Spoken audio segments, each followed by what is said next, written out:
I wanted to speak about what I have called the reflections of a wounded healer, using Henry Nouwen's phrase, thinking back on what happened in our country and coming to the conclusion that truth is the way to reconciliation. Most of the world, and indeed many of us in South Africa for that matter, believed that we were going to be overwhelmed by the most comprehensive disaster, that there was no doubt at all but that we would be victims of the most awful bloodbath in a ghastly race war. And when bombs were going off on the eve of our historic elections and violence seemed to be going to be endemic, it did appear as if those dire predictions were about to be fulfilled. Things had reached such a pitch that when the daily statistics of the toll of victims were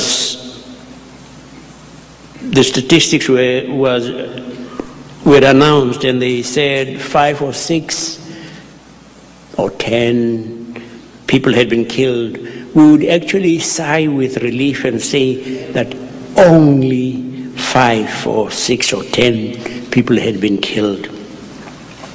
We were, as some of you say, we were rather up a creek. You might know the story of the man who was driving his car up a mountain road when it came to grief. Fortunately for him, he was thrown clear and managed to cling to a flimsy twig with a sheer drop to the bottom, the rocks down there, and holding on for dear life, he said, "Help! Is there anyone up there?" And, "Yes, my son. Do you trust me?" "Yes." "Let go of the twig, and I will catch you before you reach the bottom." Silence.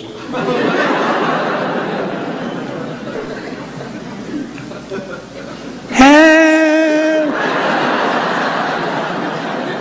Is there anyone else up there?" Well, there were very many times when we too wanted to cry out, "Is there anyone else up there?" And then the world was amazed on April the 27th, 1994, to see those long lines of South Africans of all races snaking their way to the polling booths. We had won what can only be described as a spectacular victory over the awfulness of apartheid's injustice and oppression. There had been no doubt that that victory would happen someday. For after all, this is a moral universe. There is no way in which injustice and oppression,